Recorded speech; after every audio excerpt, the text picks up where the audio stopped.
What's up, everybody? Welcome back to Video Games Are Hard. This is episode 36? Yep. I was like, is it 37 or 6? Okay, 36. We never know the number. We don't. I'm your host, Trey, co-host Sid over there. And actually today, he's still here. We got 4 people on a special 4-person guest podcast, or only 2 of them guests. We got Rat's back and we got Kwan back. What's up, guys? Yo, what's up? How's it going, guys? It's real nice to be here again. See, yeah, it's real funny. nice to be back. It's guys. funny Thanks for having me on. The pre-podcast conversation is so high energy and we're laughing a lot, and then we do the intro, and then it's just like, "Hey, how's it going?" Yeah, now we're in podcast mode. It's like a really boring intro, so like there's no hype. Hey, come on, my intro's sick. What kind of intro do you want? I want to be like, "Hey, everybody, welcome to the podcast. We've been saving everything for the pod. So You know, We've been saving Rats- everything for the pod for the past 2 hours." Rat should have done the intro because that was so much better than mine. Goddamn. every conversation just boils down to we gotta save it for the pod. If we talk about anything outside the pod, it just throws content. Yeah, we recorded the last podcast on the day that Elden Ring came out. Big deal. Trey and I have been playing it. Kwan's been playing it more than me, for sure. I assume. Yes. For sure, I assume. And so the reason we have this group here, it's not any big deal. We don't have lightning round questions. We don't have a top 10 prepared or anything like that. Rat is here. Hello, Rat. And Hey. Kwan's here for Pokemon. Do you have any Pokemon takes? What's the right answer here? I don't have. Do you know what Pokemon is? I know Pokemon. Okay. I basically did the thing when it comes to Pokemon. I played it the correct way, which is like I played it as a child and then I grew up and I stopped playing it. Oh, okay, which is like kind of like what you're supposed to do. I think Kwan might say otherwise. Pinkish would say that you're going to get canceled for saying that. I get canceled? Yeah, apparently. I don't know. Yeah, but, you gave the wrong opinion, so I think you're done for. So we were going to have Kwan on for his takes on Arceus because he said that he really. Well, actually, no, I don't want to say what he said. Save it for the podcast. But we're saving it for the podcast. We're saving it for the pod. What did you Wait, think of is this a Arceus, podcast? Kwan? Wait. Are we live? Yes. Oh, okay. But also, since we've asked Kwan to be on, the drop for Gen 9 happened. Oh yeah, And- so it was like 10,000 IQ that we waited for this moment. This is perfect. He DM'd me or like DM'd the group or whatever saying like, oh yeah, it was so big brain that this is and I watched the trailer. Is there more than just the security guard trailer for the Gen 9 or is that it? No. That's about it. Besides it. like some texts from the website, that's kind of important. But Did you read the texts from the website? I read the text from the website. Okay. So do we want to start with Pokemon? Where do we want to go? I don't know what anybody's intentions are. Okay, I yeah, kind of joined last minute. So I have a Pokemon question. okay. All Go right. for it. You know how like they make new Pokemon? Mhm. And when there's a new Pokemon, where did they come out first? Is it like on a card or in a game or on the show? Like how did they make new? Where do you first see him? Kwan. I'll ask Kwan this question. That's a good usually trailers for the games is where they get revealed first. Yeah. Sometimes they make their debuts on cards before the games come out. But usually it's just through the games, and all game type media is how they release Pokemon. I think Is that how it's always I been? think we should like theorize the new Pokemon that are going to come out for this game. So wait, did the card game come before the anime? No.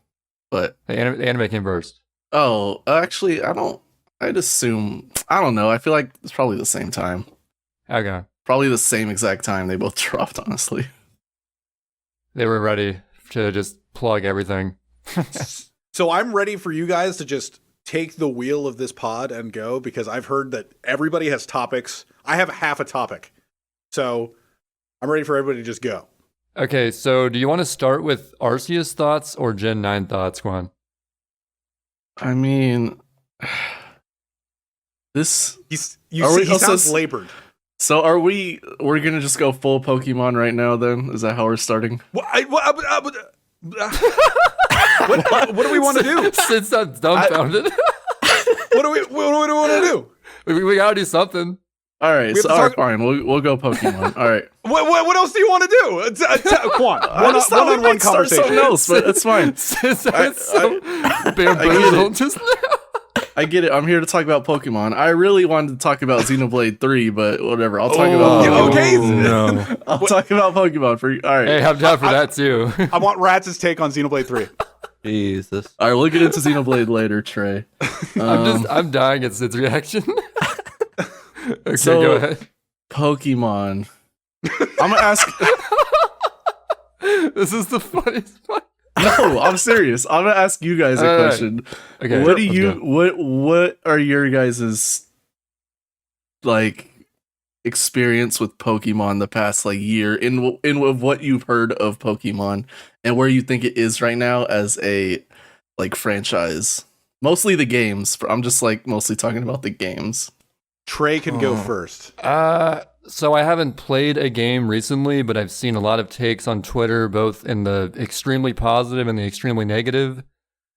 It just seems like the majority of people are just kind of okay with everything going on and the direction they're taking it, even though it seems I see a lot of complaints too, so I don't really know what to think. In regards to what? Like Arceus and the Gen 9? Or no, just I mean Pokemon mostly in like general?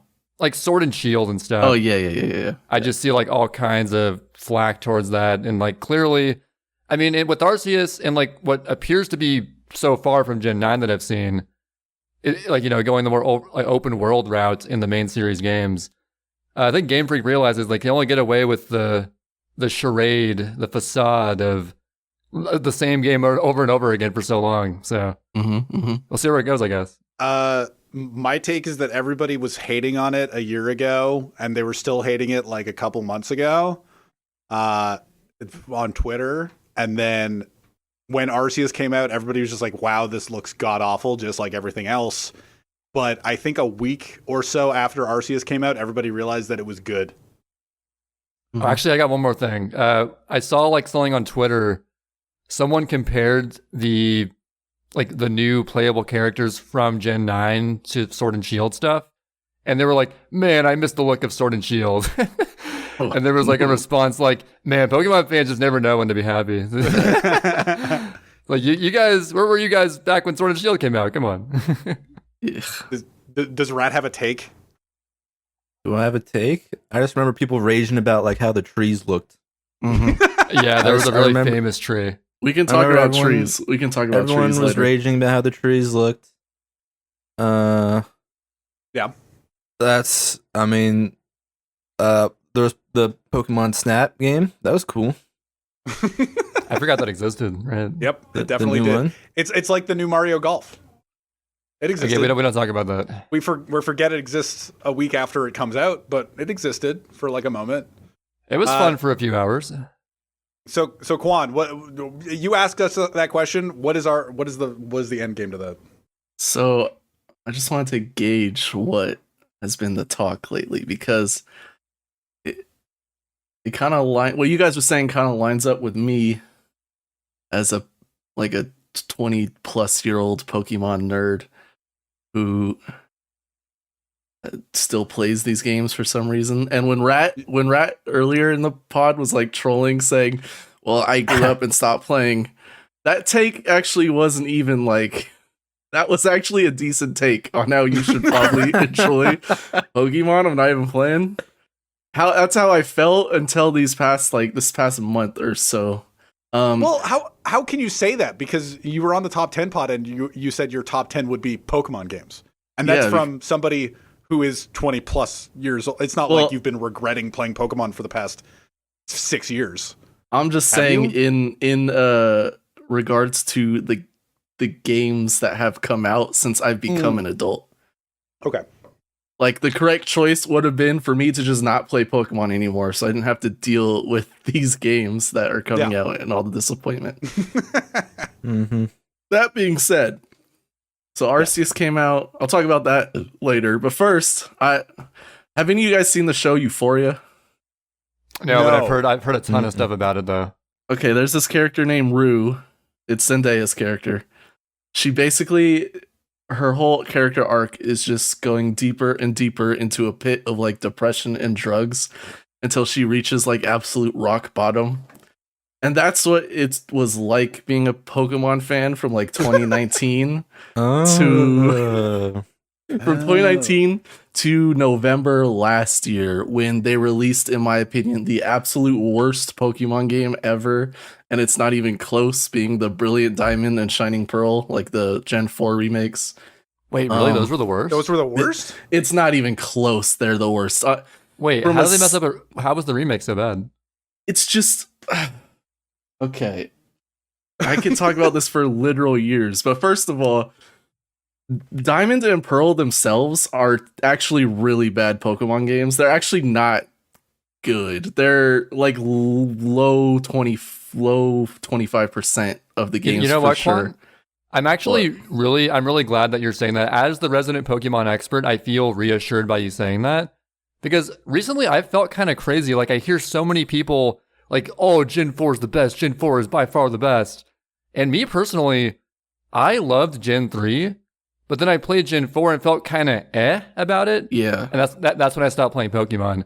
So I knew, like, I'm glad to hear you saying, like, it's not really that good. I think you're right in that. But when people say all of Gen 4, they lump Diamond and Pearl into that because that is Gen 4. And a lot of people have forgotten, like, how different Diamond and Pearl is to Platinum. And obviously, Heart Gold and Soul Silver, which are one of the best Pokemon games, which is also considered Gen 4. But it just took a minute for me to realize, like, oh yeah, no wonder I've never actually played Diamond and Pearl again before in my life. I only play Platinum because those games are just so bad. And the stupidity of the Pokemon company, and I guess, well, yeah, just Pokemon company, to just say, okay, take these Diamond and Pearl games, which were so much worse than Platinum. Let's just remake them like step for step, or how do you say, like a complete remake, no changes at all besides like something like modern, like time-saving stuff. And because they weren't like developed by Game Freak themselves, which Game Freak does do a good job of like quality control and stuff, that game actually, Brilliant whatever, the stupid remakes. the brilliant ones. Yeah. The stupid remakes turned out to be super broken because they were developed by like another party. And oh yeah, the speed runs were like super short. Yeah, the games are broken, and literally everything about the game is the same. And also they add on the experience share, which original Gen 4 didn't have, but everything about the remakes are exactly the same, including trainer levels, battles, all that stuff, gym leader levels. So if you just slap on an experience share without adjusting any type of game balance at all, it means if you go out of your way and just like battle maybe like 60% of the trainers, because of the experience share, you're automatically going to be over like 20 levels higher than everything else in the game. So it really punishes you for wanting to battle other people and wanting to complete the Pokedex and stuff like that. Also, they added the stupid friendship mechanic, which is like, it gives your Pokemon anime battle effects where they'll like dodge 100% accurate moves. Wait, is that where you like pet them and shit? Yeah, kind of. But in the other games, I remember doing that. Yeah, but in other games, they weren't forced. In this game, they forced that on your Pokemon no matter what, just based on the base friendship value, which you gain through doing whatever. So the game becomes ridiculously easy on that front. So literally 99% of the game is like way easier than Diamond and Pearl in general, which was already a pretty easy game. To be fair, though, the Elite Four, they did change, and they gave all the guys like kind of competitive move sets, and Cynthia's still like one of the hardest fights ever. So that 1% of the game is actually still kind of difficult. But in general, it's still just a Pokemon game that's a carbon copy of the last, and they didn't take into effects like what like adding more modern things would do to it, like the experience share and stuff. And why are we talking about this stupid game for so long? I'm sorry. I don't know. Trey asked you what you thought of it. I was just confused because I hear so many positive things about Gen 4 and hearing that it's a shitty remake. But now that you're saying, oh, Gen 4 wasn't that good anyway, like, I understand that. Yeah, and also the great thing about what people look forward to in remakes of Pokemon games is besides the Gen 1 remakes to a degree, even though they did add a decent amount of stuff, they reimagined it. They like Heart Gold and Soul Silver reimagined. Like there was a lot of new stuff. The Gen 3 remakes were completely reimagined. Like almost a lot of that game was different. But Gen 4 is just like the same exact game, but worse. Well, yeah, I think that's the funny thing. That reminds me of something similar to the way that Nintendo handles the Zelda remakes. Because the older the 3D Zelda game, like Ocarina of Time, Majora's Mask, say what you will about the quality of those remakes, they were like a vastly different art style and like they changed it quite a bit. And then as you get newer and newer, Wind Waker, it's essentially the same. It's got like that bloom effect though. It's like quite a bit more visually stunning. And then Twilight Princess, even more similar. Skyward Sword, but they even change at all. So it's like the newer the game, the less they have to change for it to look modern, I guess. But I'm not talking about aesthetics at all, though. Like I don't aesthetically sure that argument is fine, but Pokemon, what are they called? Alpha Ruby and Omega Sapphire, or Omega Ruby and Alpha Sapphire. Yeah. Those games are so incredibly different than like the so you're Game talking Boy like Advance games. The mechanics they add to it and stuff. Yeah, and just like story stuff and like extra things to make the story a lot better. Like for example, in Gen 3, when you beat Groudon or Kyogre, nothing happens at all. You're just like everyone's just gone. It's like, okay, good job, you did it. But in the remakes, there's actually like a whole big like cutscene and celebration about thank you for saving us. The evil teams have learned their lesson, and just things like that changed the game. And there was also a big emphasis on Mega Evolution in the Gen 3 remakes. But in Gen 4, it's literally just a carbon copy and terrible. And it's I think ends the games suck too. Diamond and Pearl suck as well. So I think even if you give someone like that's never played Pokemon Brilliant Diamond and Shining Pearl, I think they would like objectively say, yeah, this is like, if you put that up against any other Pokemon game, I can't see a scenario where they say Brilliant Diamond and Shining Pearl are better than any other Pokemon game. And that includes like Sword and Shield. I gotta say, this is a brand new record. We have 2 guests on, and they both got themselves canceled in less than 20 minutes. Good job, guys. Shit. Good luck out there. So fucking canceled. So that was it until November of last year. So that was the final straw.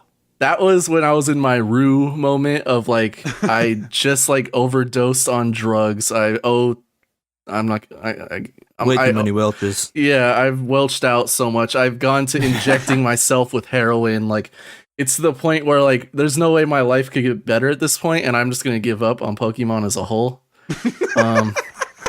But then Arceus came out, and I bought it day one. I love that in this example, Pokemon is just your entire world. Yeah, no, that is the best example I could come up with. But Arceus came out, and yeah, the game looks like Dogma, Shart. Dogma, it definitely does. It looks like Dog Shart. I thought it looks good, but I was still interested in the game just because it's different. You know, it's just a different game, and it turned out to be one of the most like fun open world games it's not really open world, but like exploration based games I've played in a long time. Mostly because of your freedom. And while the world is kind of empty in terms of like people and I guess stuff to do, but there are a ton of side quests. So what is there to do aside from walk around and see wild Pokemon and then trainers? And then try to catch a Rapidash and then get killed. Honestly, that's about all there is to do in the game. But okay. I mean, there are a million side quests too, and most of the side quests are actually pretty unique and fun. There's like, I think 96 side quests, so there's a good amount. Are they better than Xenoblade? Or actually, no, you didn't play Xenoblade 1. Never mind. Well, I did play. Well, I have played the first like 5 hours of Xenoblade 1, and yes, they are 10 times better than Xenoblade 1 side quests. Yeah, okay. Xenoblade 1 has like the dumbest side quests. Yeah. I will admit. But Arceus, it's just like the Pokemon themselves being in there. It really feels like a lived in and alive world without there being like humans and stuff like that. Because the whole point of this game is like, this is before people have like understood Pokemon, and like there's very few civilizations, so it's all just wildlife, and everyone's extremely afraid of Pokemon.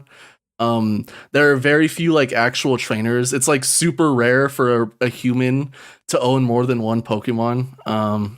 Except for you, the player. Yeah, but it actually makes sense because most Pokemon games, it's like you're the 10-year-old, and in like a week you become like the god trainer who destroys everyone who've been training their whole lives. But in this game, you are a 15-year-old who has already been the champion of your own time, and you kind of like get warped into this world of where like no one knows what the hell is going on with Pokemon, and you're kind of just like a god compared to them because you're already like the champion of your own world, so you know what the hell you're doing, and you kind of just roll over everyone who knows how to battle because of that. You're the only one who really understands battling, right? Okay. And there aren't many trainer battles at all. It's mostly the exploration and catching Pokemon. But what I value the most in video games is the ability to do one thing in many different ways. That's why I like Mario games, because there's so many different ways you can get a star. In I guess Breath of the Wild, there's a lot of different ways you can do trials or go about defeating enemies. Or get Koroks. Yeah, or get Koroks. Yeah, so many different ways. There are millions of ways to get Koroks. And in Pokemon, there's like the whole point of this Pokemon game is catching Pokemon and completing the Pokedex, whereas others it's mainly focused on honestly the humans and battling. This game is way more focused on actually understanding and just like catching Pokemon. And there's like 5 to 6 different ways you can go about catching Pokemon. You can be stealthy. You can like attack them with like mud balls and stun them and get them. You can just do the normal like battle route. There are other ways to go about it, and every situation is like different depending on the environment and what Pokemon are around. Like there are these alpha Pokemon who are just like super giant Pokemon, and he's surrounded by Teddiursas, right? The Ursaring is surrounded by Teddiursas. Oh, yeah. And if one of the little Teddiursas like sees you creeping around trying to sneak up on the Ursaring, the Teddiursa will run to the Ursaring and like warn him, and the Ursaring will come running at you. It's like things like that make the world like actually feel alive and interesting. Cool. And the world feels actually a lot more alive than like Breath of the Wild, which I mean, it's not that hard of a thing because Breath of the Wild already is pretty empty. Breath of the Wild, it also has to sort of feel dead because it's post-apocalyptic and stuff. Yeah, and but it definitely it's more impressive to capture just like Sid said about Relicta, a feeling of liveliness despite there not being humans. True. For sure.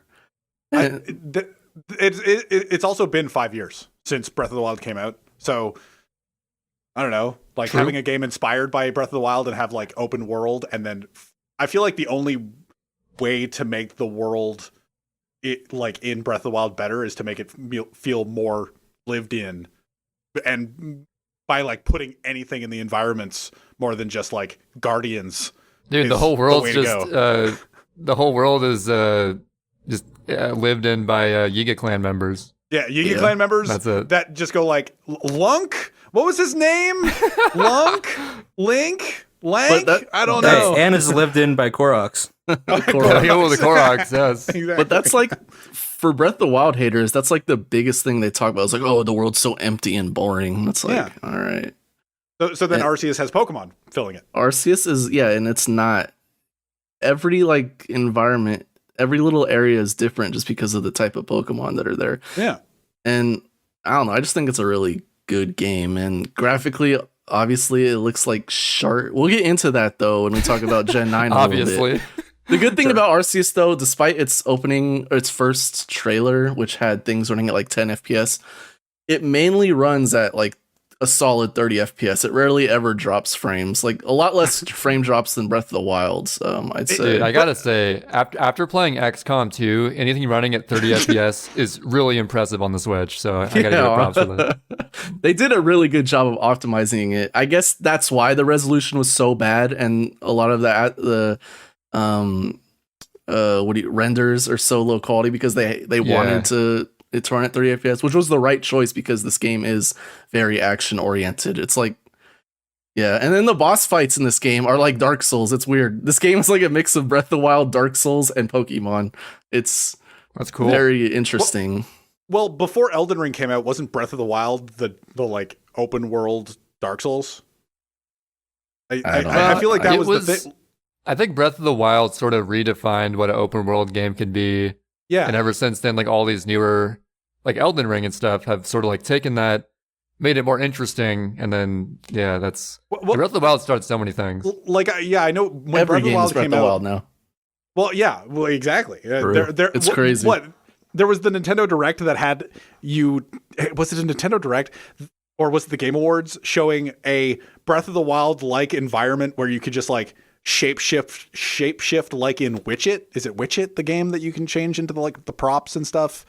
And then like fly around and stuff. Like in the back of your head, Trey, we've talked about this. About prop hunt? It's not. I was thinking of Prop Hunt too, yeah. Well, it's Prop Hunt, kind of, where you can turn into like the lantern and then fly and then like turn into the little person and then fly on your parachute down. But yeah, everything is inspired by Breath of the Wild now. But like when Breath of the Wild came out, it was with the Lionels and all of the difficult enemies in the environment. It just kind of, it punished you. But then after however long it's been out, it's just like, oh yeah, but the healing mechanics, you can just kind of open and eat your cooked durian and then you you're can fine. just eat as much as you want. And now that Elden Ring's out, everybody's just like, oh yeah, this is what it could have been, with just kind of branching out and going. And then Pokemon also a kind of a sidestep from that as well, where it's what's the difficulty in Arceus like? Is it hard? Is it a hard video game? It's not, but it's much harder than like a Pokemon game. So, oh yeah. Well, and like some of the bosses will take you like 3 or 4 tries, maybe up to 10 if you're not as good as like Dark Souls type games, that's refreshing kind of. You will lose a couple fights. Well, are the boss fights or like any fight for that matter, is it always a traditional Pokemon battle or is there more to it than that? It's more so a Dark Souls fight. You can go about it like entirely like a Dark Souls fight, not battling at all, but there are points in the fight where you stun the boss Pokemon with these like bags you throw at them after you like dodge their attacks. And if they get in their stun mode, then you can throw out a Pokeball and fight them, and you do a quick little battle. If you beat him, then he gets stunned even longer, and you can like do a lot of damage to him. That's okay, so it's not traditional at all. No. I haven't seen like anything from this game, so I'm just going on like what I've seen like from screenshots and stuff. Yeah. There is like this game does include the greatest like traditional Pokemon battle of any Pokemon game by far, in my opinion. So if you are playing Arceus, play till the end, please, like post game stuff. But would you say the game has a lot of replay value? I don't know. I guess it's Pokemon. You can always pick a new team. Like it's Pokemon. But Kwan sounds as frustrated as I was earlier. Basically what I'm saying is like for me, like Mario Odyssey was a fantastic game. I just had no reason to ever play it again. Whereas like some games are like, oh, I want to play it again. Fuck it. Yeah, but like why do we have to replay games? I don't know. I was just wondering if it was worth doing that or not. I was just asking the question. But Pokemon is inherently always going to be a big replay value games if you like switching up your party members, because every game has 200 plus party members you can have. So yeah, I guess. But Arceus, obviously, it's not a perfect game. It can definitely be improved a lot, but for the step that it took, I kind of felt like a parent in that, like, I had a child that always was disappointing me nonstop. But the one time they actually surprised me, I'm like, oh my God, I'm actually proud of this child. I'm proud to like Pokemon again. I can't believe it. Aw. Nice. Cool. Kwan, you're making these like Pokemon analogies about some deep shit, man. It's like it's your child, and also it's like you're on drugs as well. That's crazy. Well, if you have a child, they are your drugs. If you really think about it. Oh. If you don't think about it too long, then you could see the comparison there. You know. Mm-hmm. Mm-hmm. But I understand. So before we go into Gen 9, let's take a Pokemon break. Yeah, we can take a little bit of a Pokemon break. I'm glad that we got, so like we had Pinkish on, and Pinkish I don't know if I don't remember if Pokemon Pinkish got Pokemon Arceus. I don't know if she got it. But she was making fun of how it looked, but I mean, Kwan was too. So yeah, everybody is making fun of how it looks. So it's good that we have a take. But I feel like that's kind of the vibe overall on Twitter now. Just everybody likes it, but it looks like shit. Yeah, everybody likes it, but it looks like I've seen a lot of naysayers. Well, I like how it looks, so. I think I've seen like equal parts loving it and hating it. It seems very divisive to me. Well, I'm sure the people who hate it haven't actually played it. Oh, tell that to Mook. Got him. Mook has definitely not played the game. Wait, you're gonna have Mook on the podcast? Not played the game. I trusted Mook to have actually played it before he said he hated it. No, he has not played the game. Then why is he saying that? When a game is as good and immersive as I think Arceus is, you get over how a game looks super quickly. So it wasn't an issue 15 minutes into the game at all for me. If the game's running at 30 FPS, it can look like Atari 2600 for all I care. Right. Yes, exactly. If it was like dropping frames a fart ton, then we would have issues because that inherently takes you out of it. But it didn't. Right. It mostly ran at a very smooth for me. Besides some boss fights, but whatever. It's the Switch. It's rough out here. So we're talking about smooth frame rate and we're talking about open world, and we referenced Elden Ring a few times. Do we want to get into our Elden Ring takes so far? Yeah, Rat. What's your thoughts on Elden Ring so far, Rat?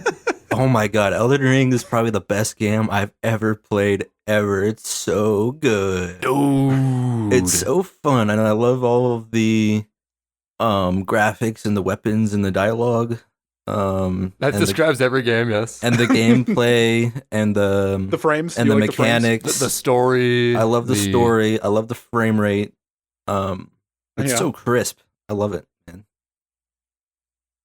Damn, I think that wraps it up pretty well. That's the end of the Elden Ring segment. Let's get back to talking about Pokemon. So how far are you guys in Elden Ring so far?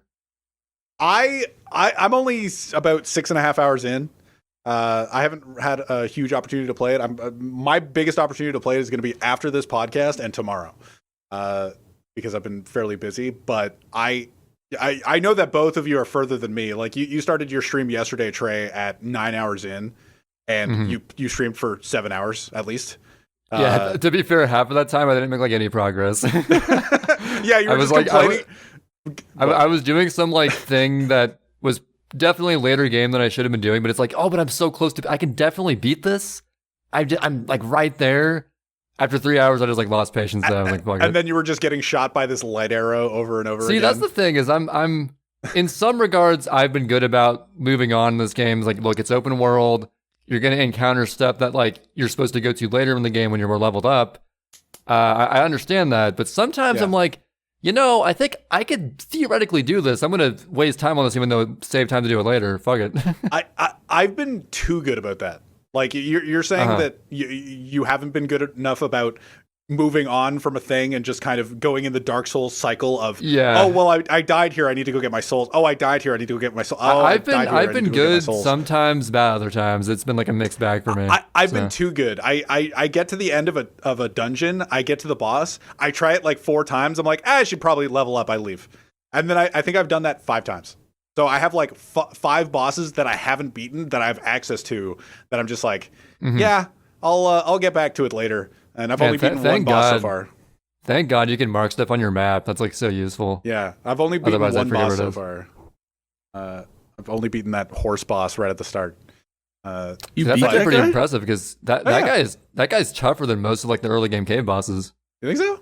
You mean the guy in the field that's just on his horse at the very beginning? Yeah. Damn, I haven't even tried to beat that guy yet. I thought he was too tough. That guy is not easy. I just abused horse mechanics. Oh yeah, I didn't think. See, I actually fought him not on a horse. I don't think to use the horse. Just use the horse. Use the horse. Okay. Well, I used the horse at first, and then for some reason I was like mad that I couldn't just like roll, so I just like started playing normally and rolling. Oh, I was like doing the dash away with the horse. I was doing the double jump with the horse. Dude, the classic chip and dip is so good. Chipping and dipping with the horse is so much fun. You actually know for that boss, what's his name again? Can't remember what. Dude, I'm so bad with names. I wrote down one name, but I don't remember what this one is. I can't remember. You talking about Garrett?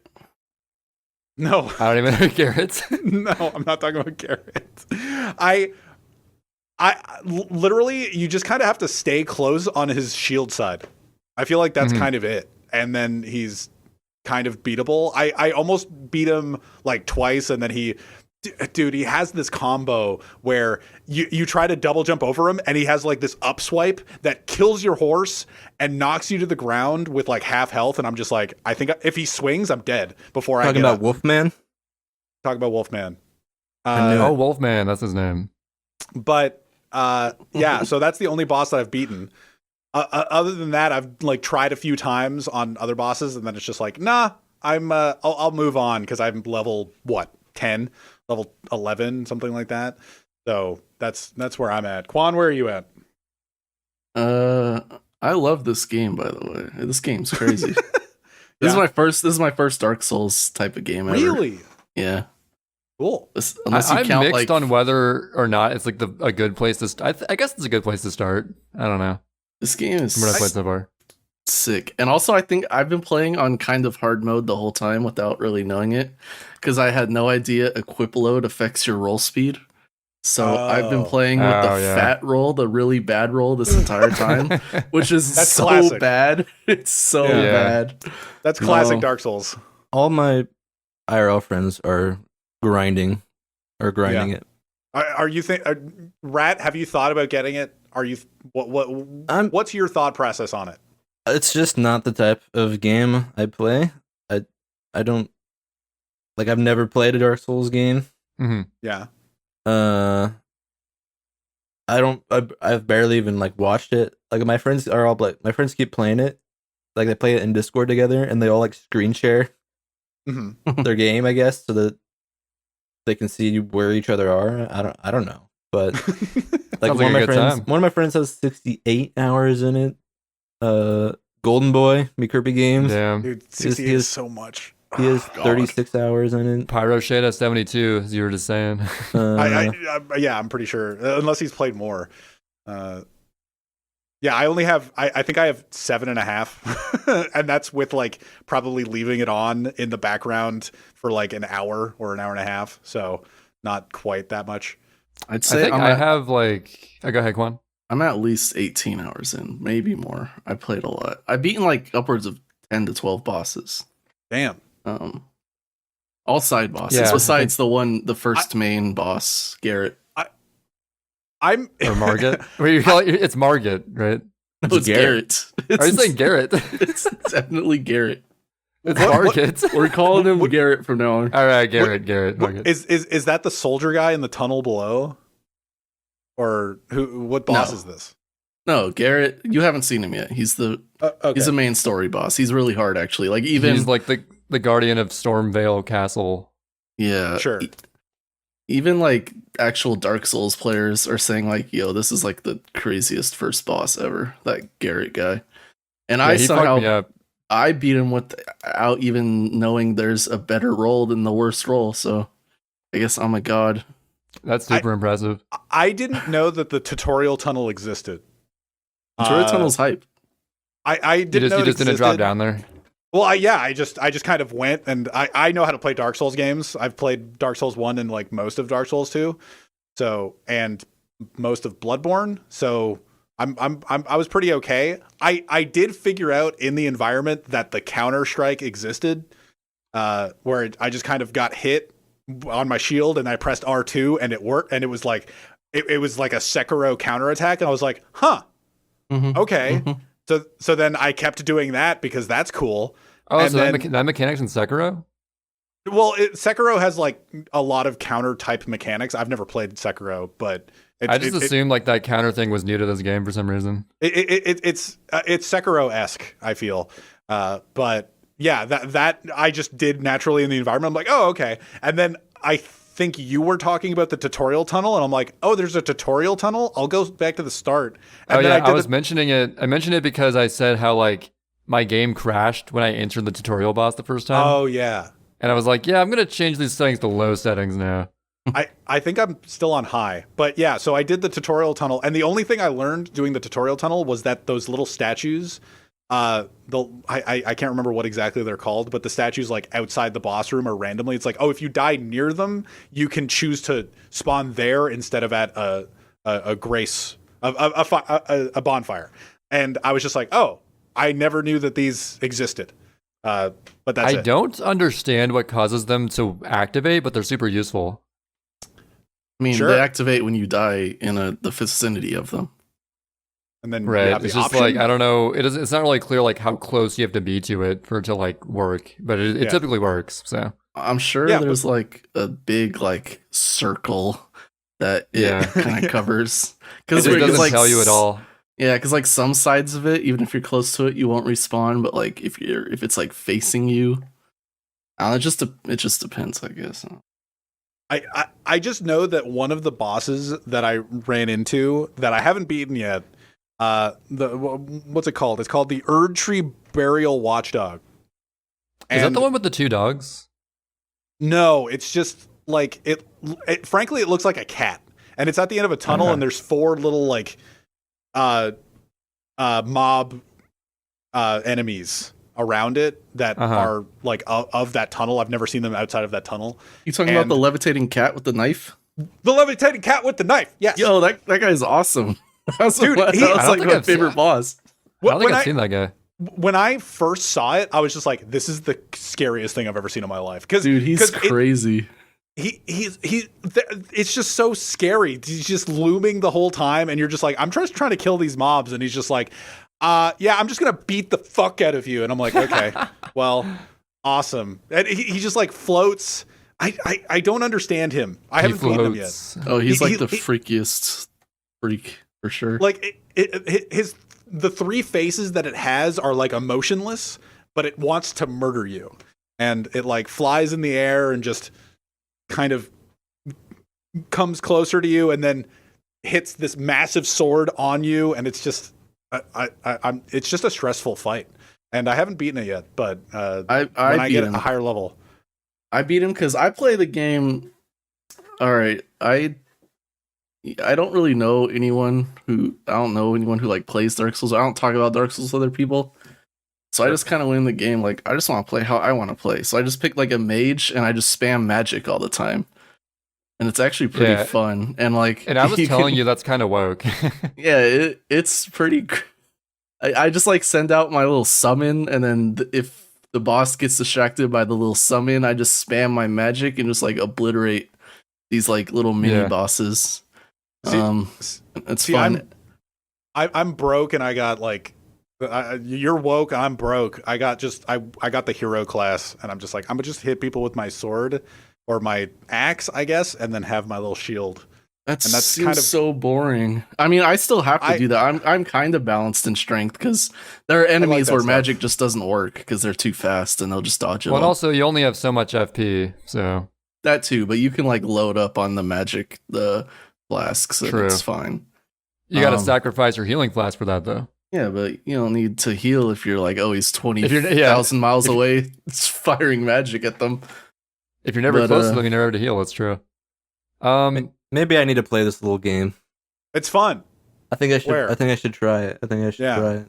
If you're up for a bit of a challenge and like exploration, it's definitely. I think you'd enjoy it. And there's so many people. Everyone everywhere is saying it's good. So I've seen one post about it being like, you From Software fanboys, these games aren't even fun.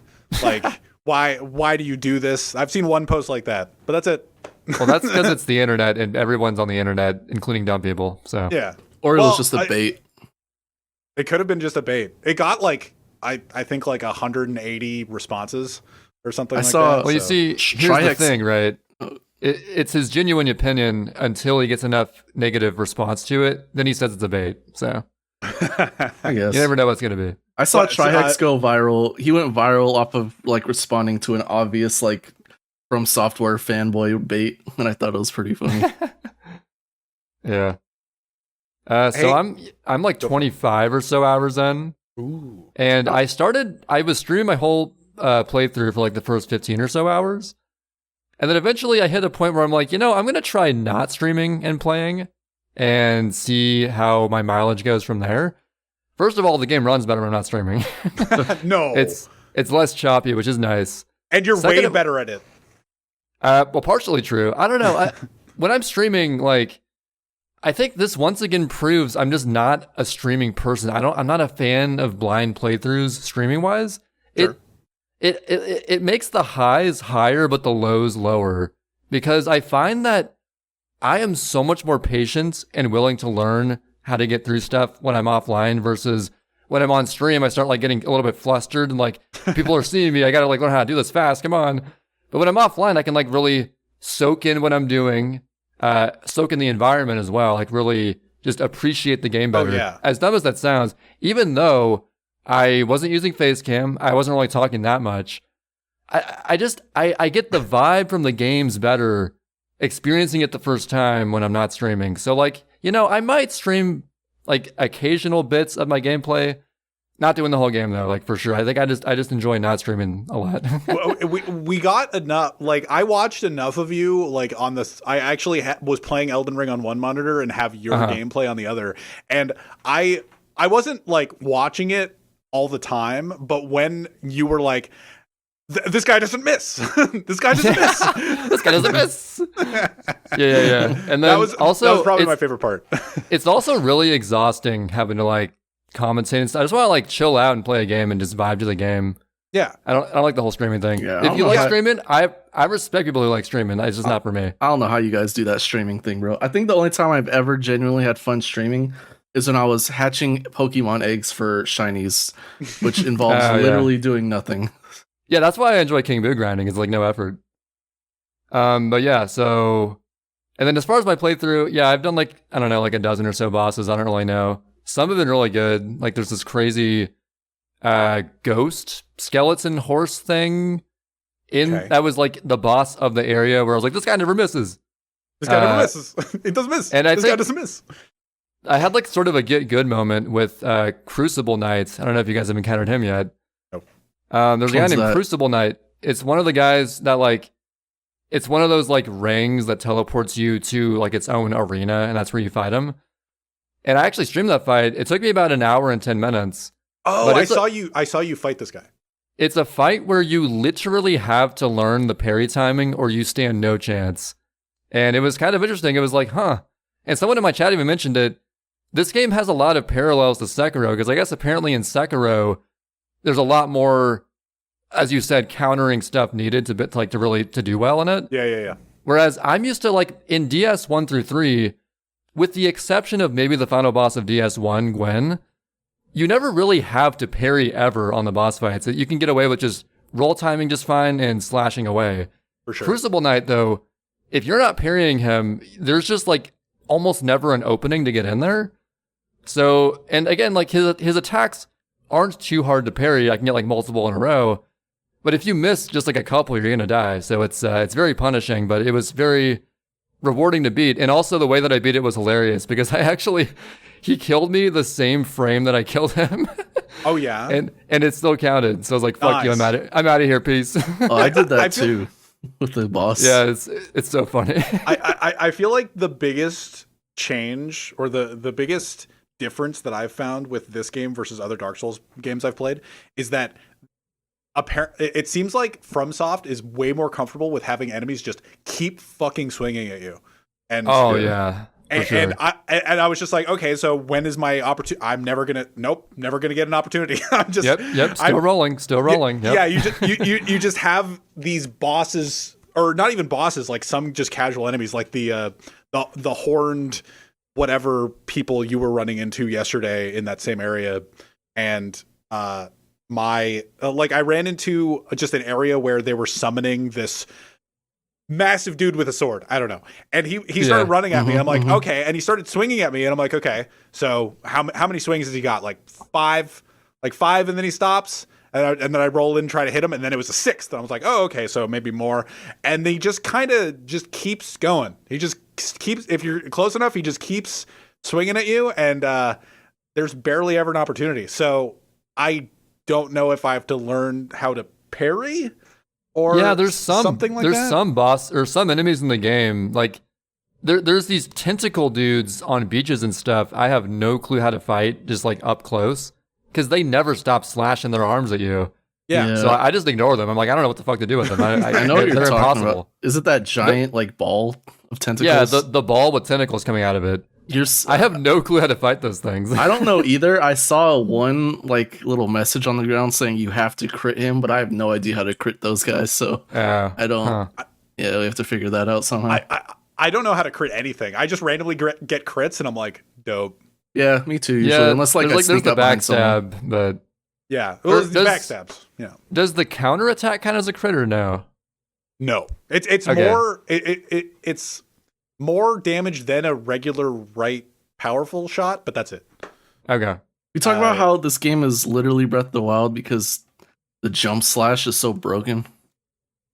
Is it broken? Jump slash is Uh, amazing. I feel Is like it? I don't know. It just seems kind of okay to me. I don't know. Nah, bro, it's really Maybe I'm good. doing it wrong. When you have openings on enemies where you can only like do one hit, the jump slash is just so good. I think it's really good for enemies that more than often flinch when you hit them. You can just like jump in and hit them for free. Well, I think it's useful for enemies that just kind of fucking stay in the air like assholes, and you're just like, oh, okay, I'm just gonna jump and hit you. Oh yeah, some of the flying enemies are so annoying. Yeah, they're just like, I'm up here shooting at you, and I'm like, oh yeah, I can jump in this game, and then I jump and swing. Well, I guess I'll say that I use like a giant like greatsword, so I assume it's better than like if you're using a smaller sword where you can get 2 slashes in, I guess. But with the greatsword, a jump slash is so good on the bosses where you get a quick opening and you only have time for 1 slash, and it's like it just does so much more damage than the normal slashes. Yeah, I was just using like a basic mace most of the time, and then I was now I've got like a how do you say, is it falchion? Is it falchion? I don't know. I don't know like what that. it's That like. sounds good to me. But yeah, so I just got that. I haven't used it yet, but it's better because I upped dexterity. It's funny that like day one Elden Ring streams were just like, oh, I'm running a dexterity strength build, and I'm just like, what the fuck are you talking? Like I'm just reading this title, and I'm like, you don't know. Fuck, I don't know enough. You about don't know Dark what Souls. this game's gonna be like. I think it was Disguised Toast's title, and it was just like, oh, I'm running a something build, and I'm just like, I don't know enough about Dark Souls to be like, I'm frustrated, but I don't know enough about these games to be mad at you. But yeah, I think it's funny that people are just quote unquote running builds, and I'm like, I'm just gonna play the video game and see how it goes. I guess to wrap up my Elden Ring thoughts, the horse combat is amazing, 1,000 times better than Breath of the Wild. Oh, for sure. And like the horse is so fucking sick. You can double jump. You can call him wherever you want, except for like certain temples and dungeons. Yeah, He's like it's like they finally found a way to include horses in an open world game, and it's not a pain in the ass. make it a ghost. Yeah, that's a good workaround. They one of the first tweets I saw of Elden Ring was just like, "Oh, it's Breath of the Wild, but the horse doesn't fucking suck." And I'm Yes, exactly. I think Yeah. I used the horse like maybe 2 times in Breath of the Wild ever. yeah, It was so useless in that game. Go for It's it, like in a Witcher and like Red Dead games where you have to like call your horse and you have to hope it like spawns near you and it like runs towards you and takes forever to get on the horse. But this Dude, game, yeah. it's good. It's a ghost. It felt so good to like what we were talking about. I was using the horse for the horse boss combat Yeah. like near the end of my session last night, and it felt so good. Like he kills your horse, and you can just call your horse back like 3 times, like 2 or 3 more times if your horse dies. But then like the 4th one costs a flask, and I was yeah. and sometimes I was just like, oh, do I want to? I guess I do, but so you literally just have your horse die, and then you're on the ground, hope you don't die. You start running away, you call your horse, and he just takes you away again. And I'm just like, good, I have my horse back, we're okay, and just kind of rinse and repeat and try to beat the boss and like I don't know, take advantage of being on the right side of him or whatever. But yeah, the horse is very, very good. Horse is broken too. There is one boss that's like in the overworlds pretty early on that looks really scary, and you're probably like, "There's no way I can fight this." But the horse makes that fight like so. Oh, yeah. There's a More than boss I doable. encountered. There was a boss. It was like a ghost ship. I don't know if you've seen it yet. Yeah, I fought that guy. Yeah, Yeah, and literally, I just ran in with the horse, slash him, run away, run in with horse, slash him. That's all I did the whole time. And, like, I never got hit. I just spammed magic from far away, and it was really easy. That works too, yeah. Yeah. That boss was so funny, though, because, like, his only attacks are, like, a shockwave and just, like, slamming his boat down. It's, like, so That boss was, like, creepy, though. When I first saw him, I was hella scared. The hardest part was finding where he teleports to. See, the dumbest thing was that I kept lighting the graces and not actually sitting at them. So for the first hour, I hadn't sat at a grace at all. I was just kind of running around and killing people and doing stuff, and I didn't have to sit at any of them. So I kind of lit one and kept going. And then when I finally sat at one, after like 40 minutes, it was just like, oh, here's a horse. I'm like, oh my God, I've just been fucking running around for the past 40 minutes on my feet being like, man, this is so fucking tedious. And then they were just like, oh yeah. So like you were supposed to sit at like your first grace, and when you sit at your first grace, you get a horse. So like, it's good that you finally sat at a grace. I'm like, okay, good. Thanks for the horse. But that was kind of it. Yeah. I'm excited to play more of it. Same. We'll talk about it more. I'm at least 1/5 through the main quest because I actually beat like Godric, who's like the first Elden Lord, I think. You beat Godric? So, yeah, dude. You're a lord. I got like a really good Ash summon from like the ghost horse boss I was talking about earlier, and he actually made it like super doable. See, so. It's interesting. You're just like, oh, I'm a quarter through the first or through the game or whatever. I beat the first quest. I don't know. I don't know what I'm supposed to do in this game. Dude, believe me, I was the same until like 20 hours in. You're just 7 hours in. So. Okay, so I've just been running around and getting random tunnels, and that's all I've been doing.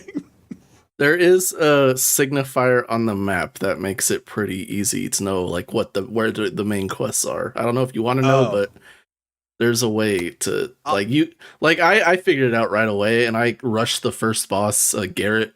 Oh yeah, Kwaniza tell me what it was. I was like, oh, that's what that means. Okay. Yeah, I rushed Garrett and like tried to fight him right away for like 2 hours with my really slow roll, and like I could never come close to beating him. I think Garrett was harder than Godric for me, for sure. Yeah, I got to Godric's second phase, but that was also with me having the really slow roll. I literally figured out about the roll speeds like 3 hours ago or something like that.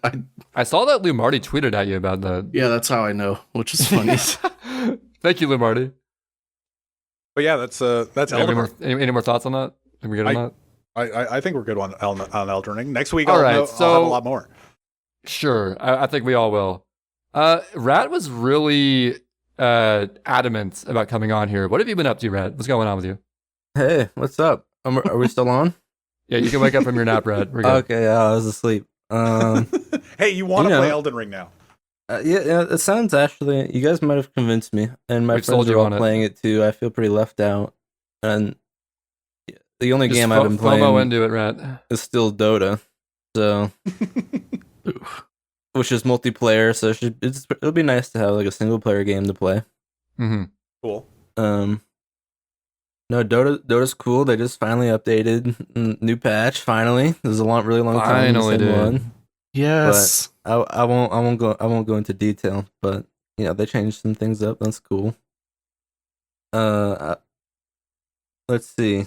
By the way, I just got to introduce Rat again. He's the guy who runs the site that gives us the RSS feed for Spotify and stuff. So big, important guy. Yeah, huge guy. Yeah. Yahoo! Well, I'm about to graduate college. Woo! So I've just been trying to apply for jobs and like making like my online portfolio.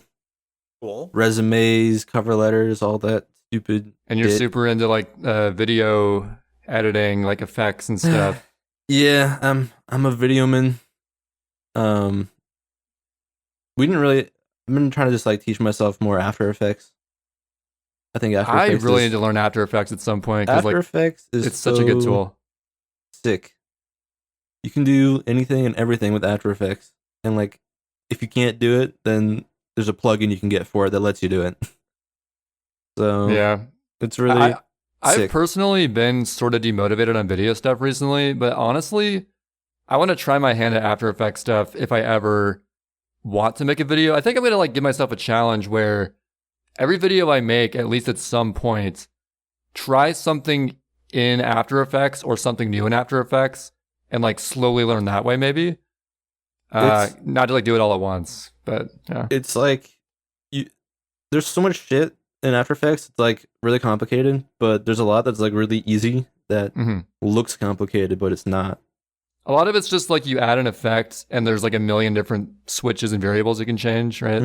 Yeah, there's a lot like that. And yeah, there's basically, I mean, all you need is YouTube and you can figure it out. But True. You basically can, I don't know, you just keyframe a bunch of shit and it looks cool. But yeah, I've been like making my website, making videos. Yeah, that's exciting, I guess. No. trying to find a job. Videos are exciting. So wait, what are you looking for? Like a regular as job or something a little more off the beaten path with that? At this point, because I live in Oklahoma, and Dox yourself. And there's like video type jobs here that like people are hiring for, but it's not like that epic. Of course, I think it'd be really cool to work in esports or something. Oh yeah, or something like that. That's more up my alley. But you're not gonna really find that here. You want to like make the, you know how like any sports organization, not just esports. I mean, how like ESPN and stuff, all the graphics that go between the highlights and everything. Someone's got to make that. Yeah, like I'd be interested in could see you doing that. But I'd also be interested in like, for example, like Red Bull, they have a video production team, right? And they show up to like tournaments and they sponsor some teams and like they make videos and stuff. Like they sponsor OG and OG won TI twice, so they've made documentaries about that. And I think something like that would be cool to work on. But I think that's like a thing for like once I actually have a real job for a while and I have like a real resume that actually has like work experience. Yeah. I could do something cooler like that. So for now it's like like local companies and stuff that like I don't know, want people to work on advertisements or commercials or like even like internal training videos. Like people want people to do that kind of stuff. True. So that would be you like can make a Taco Bell training video. I can make a Taco Bell training company because of course Taco Bell is headquartered in Oklahoma. Is that true? No. I would have totally believed you. But Sonic Drive-Thru is. I'm not a fan of Sonic. But I like Sonic. Suck ass. But the advertising that Rats would put together would get you into Sonic. Yeah, you know what? Rat would make a video so good, I might actually decide to go there again. I did actually just make a video that involves Sonic Drive-Thru, the Sonic the restaurant. Was it complimentary? It really isn't. It's not really a what do you say? It's not like a critique of Sonic or like a. It's not necessarily painting Sonic in a good or bad light. It just uses Sonic, you know. Yeah. So I think it's my pinned tweet. I don't know, but that's a good video. I'm proud of that video. Cool. I got an idea for a Sonic commercial. You should talk about, Sonic the restaurant, but include Sonic the Hedgehog. Wow. What a great idea, Trey. That's like, that works. What are your thoughts on that? I think it's already been done in like the best way possible. But it's How not. did someone think of that before me? No, it's look. Just go on YouTube and search Mega 64 Sonic sucks and watch that video. I think that video. Dude, that video is the best video that will ever be like a riff off of the two Sonics. I forgot that you were like the biggest Mega 64 fan in the world. Maybe I used to be. I don't really watch them much anymore. I occasionally listen to like their podcasts and stuff. I don't know why, I just find it entertaining. No, they are very and they have good videos too. Yeah, I was like hype. I always enjoy their yearly like games of the Aaron. year videos. Tar and Aaron. Yeah, Yeah, those are always funny. I have a Tar and Aaron poster. Cool. Damn. We see we can't see it because we've minimized your webcam. So yeah, if you're showing, we've all minimized you, Rat. We can't break the illusion of the audience member being in the room with us. You know. Uh-huh. Yeah, So- as soon as we include one webcam on this podcast, the illusion's broken, and Yeah. they realize that they're not actually like with us listening to us. Mm-hmm. So it's not like that homey vibe Yeah. that we So want to cultivate. So if you literally just gestured to a poster that you have, we can't see it. No, I'm sorry. I didn't gesture. Oh, you didn't do but- that. Okay. Okay, we're just making Well, sure. it's good. We're just clarifying. Okay. So other than Dota, like, have you been playing any like single player stuff recently Single player. that you'd recommend to the peeps of the Wallard? Yeah. So Kwan was recommending Arceus. We're recommending Elden Ring. What do you recommend? All right, I can actually give some rat recommends. Oh shit. Hey, number one. Number one. 2. Number two. Number one, rat recommends is this actually isn't single player, but it would be It Takes Two, which is 2-player. Oh, Ooh, that one game of the year. Yeah. I played it with my significant other a few months ago. cool. And Did you fight over it? no. No, it was a clear experience. Cooperative. Yeah, I mean obviously there's like there's a difference in experience with like platforming and stuff. True. So there was a lot of points where or not a lot, maybe a few points where like I've made it across a certain jump and then I just kind of have to wait. Yeah, That's fair. But I was happens. thinking it was the other way around. no. Okay. There was I'm a I'm a god platforming. gamer. There was some platforming involved, and she got across, and then they got across, and then I had to get across. No, it's fun. We both had fun. Cool. I think it was a really pretty good game. Quan, what do you think of It Takes Two as a recommendation? To harken back to the top 10 pod where you had to comment on every one of KO's top 10. Quan, He's on those Welches right now. he's on his Welches. Okay, never mind. I'm here. I'm just waiting for you guys to finish. Okay, I thought you were gone. Is it as good as the game where you play as the two guys and See, you're I trying to haven't get out of played- prison? I haven't played that one by them, but I only played it. We only played It Takes Two. I have no I think idea what the Takes Two is about, so I don't It have Takes a take. Two. I think the coolest thing about it. This is what I'll say. Mhm. I think the coolest thing about it is that, there's like recorded dialogue for like because there's a lot of things where like one character might reach a goal first or like find an object first Sure. in the world, and then there's a recorded dialogue for each situation where it's one character versus the other one. Oh wow. So like if it's your character that reaches the end of like a ski mount, what do you call it? Like where you're skiing down a slope and one character reaches in first. Mhm. Like there'll be a specific dialogue, or like, and if it's the other way around, it'll be the other way around. And then, Cool. or maybe it's your character who discovers an object somewhere, and so there'll be dialogue based on that. Mhm. So I think it's really Huh. cool, and it feels like, I don't know. I personally like noticed it pretty well, like Cool. that it did that. And I thought it was really cool. And So that was number one.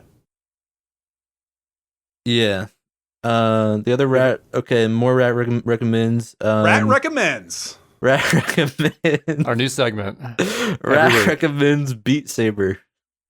Ooh, how much does a VR headset cost nowadays? I paid $1,000 for my Valve Index. Damn. Damn. What the hell? Is it worth it?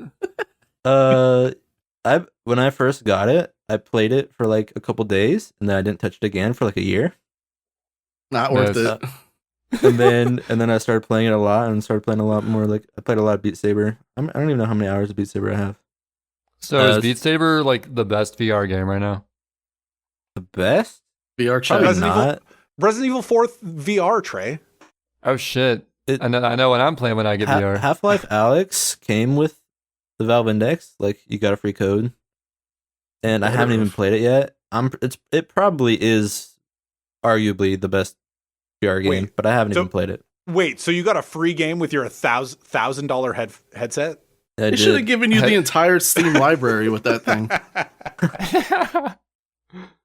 What a But- free game. Crazy.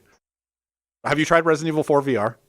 No, I have But you- not. Dude, Do you plan on I it? love Resident Evil 4 on Steam. Just playing it the OG way.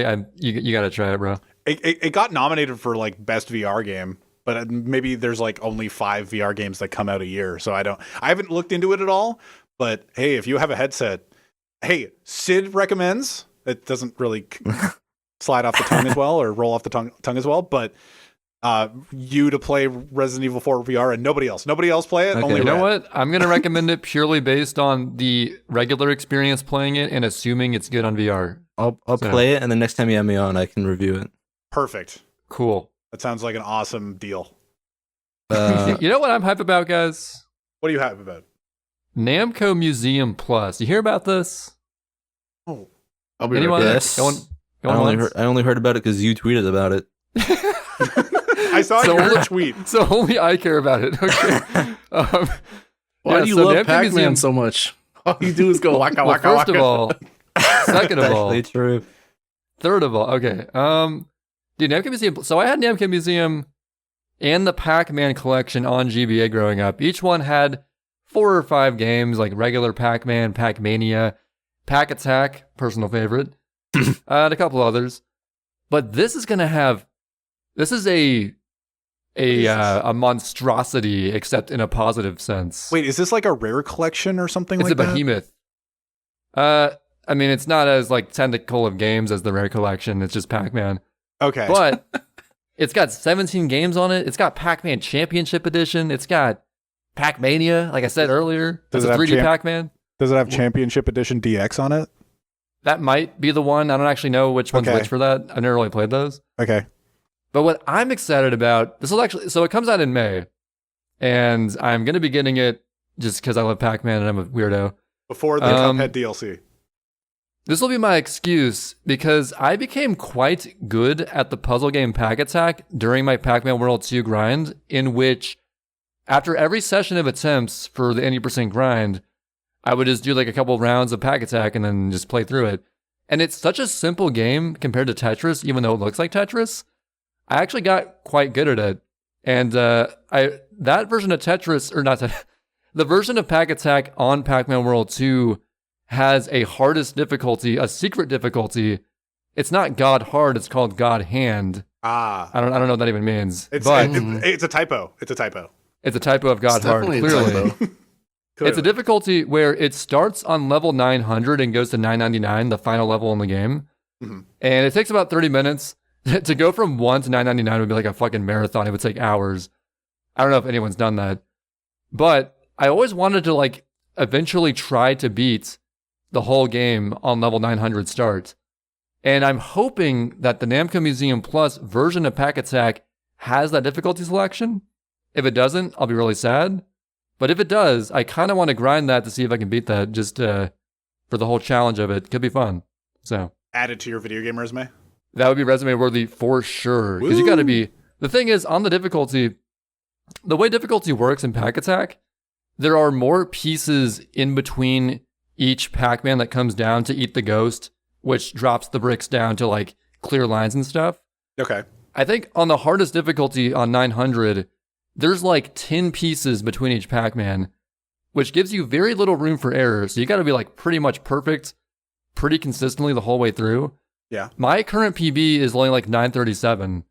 But I'm hoping like with a little more time, a little more grinding, more consistency, I could probably do it. So I will grind that out if it's on that version. If not, I'll probably do it at some point in the future. I don't know. Wait, so Either way, though, when was this announced? I think like a week ago or something, Okay. or a few days ago. I didn't see the tweet. I didn't see the tweet. Yeah, I mean, I tweeted about it because I love Pac-Man so much. Woo! But basically, because the Switch is already like the perfect airplane console, this is like the perfect airplane game. You know, it's like not too technical, just like a little. It's just Pac-Man. You know, perfect for airplanes. Mm-hmm. So, yeah, and I just gotta say, Bandai Namco is killing it between Elden Ring and Namco Museum Plus. They're killing it, bro. Wow, those two games. Wow, they got quite some range. All right. It's an interest. Okay, you know what? I'm gonna ask the room. All right, all of us. Okay, so what is your like airplane game? What is you're sitting in the car waiting for your sister? I don't know who anybody has siblings. I have sisters. I've got a bro. You're just like you have your phone out or your Switch or whatever. What do you boot up to wait for 15 minutes? Um, Because lately for me, it's actually been just Duolingo and learning Swedish. But you talking about that doesn't count in my head. Remove that answer. If I had my Switch on me at all times, there's a game called Super Battle Cards on the Switch that was like free. That is like I got into and played a fair bit of hours of it. I think I have like 20 hours on it total, which is like a lot for one of those just kind of sit and play just bits and pieces of. There's like an endless mode and you can just kind of keep going forever and ever. But the mechanics of it are interesting, and it was just this free little thing. The developer, I don't even remember what it's like. Nobody knows what this. It's only on the Switch, I think. And but you talking about how you play Pack Attack and just like sit on the plane made me think of it. Do you guys have your like just sitting for 15 minutes game that you pull out? See, for me, the only game on my phone is Solitaire. And I pretty much never use it. Do you guys find yourself like sitting and waiting a lot or no? Well, here's the thing. I is, like, do, but I'll go into it. At my job, there's a lot of downtime, and usually I'm just like browsing Twitter and stuff. That's what I'm saying. I'm on Twitter, fucking Reddit or Reddit army. I don't like playing games like that. The only game I played like that before was this gacha game called Dragon Ball Z Dokkan Battle. But I stopped playing that a while ago, so that's about it. Other than that, I just like nowadays I just study Japanese, but that's it. Learning another language, like me with Swedish and you with Japanese, I like all I've been doing is going on there's an app. It's actually called Tobo. It's not. No way. It's Nice. it's called Tobo, Tobo, and I love Tobo. You can learn different. It just gives you words in the language. It's like flashcards, and it shows you the Swedish version or whatever language you're learning, and then it's just like, okay, so what is this in English? And you say it out loud, or and then you flip it over. It goes on trust. Like there's not actually like you have to say it out loud, and then it's just like, oh, you said it right. Flip over. You just kind of go like, oh, it's this, and then you flip over. It's like, oh, I'm wrong, and then you have to say, oh, I got it wrong. But so you're supplementing Duolingo with Tobo? Yeah, I'm doing both of those, and okay. So that's kind of what I've been doing. But talking about gacha games, I played Raid Shadow Legends. I've talked about it in the past. Shadow Legends. We're not sponsored by them. I've paid $35 total on it. And They got you, man. Hey, they got some money out of me. They didn't get you. No, well, like compared to a lot of like compared to some people with They fucking Genshin. got him, dude. Genshin They Impact. fucking Oh my got god, his ass. how much have you spent on Genshin Impact one? I'm not answering that. Okay, is it less than Rat spent on VR? Yes, it's less than Rat. Oh, I hope Being sure. Imagine you said more on Genshin. Oh, on Genshin. What do you mean? What does that mean? Well, you were talking about Genshin, right? Yeah. Never mind. But yeah, I don't like playing video games. I'm on an airplane or in a car. I try, but I'm just like, yeah, I'd rather just not. Dude, Well- as far as portability on the Switch, I exclusively use the portability on the airplane, and that's it. I Yeah. can't even do it. I can do it for like 15 minutes. I'm like, I'd rather just sit here and listen to something or Sure, fair read enough. something. Mm-hmm. Yeah, like listen to a podcast or do whatever. Listen to SidNTrey podcast. Yeah, stop playing. Sit for the podcast. Podcast. What was he? And so like Raid Shadow Legends, but I have a story about Jetpack Joyride. So has anybody played Jetpack Joyride? No, but I've definitely seen it. It's from a developer called Halfbrick, and I played it years ago.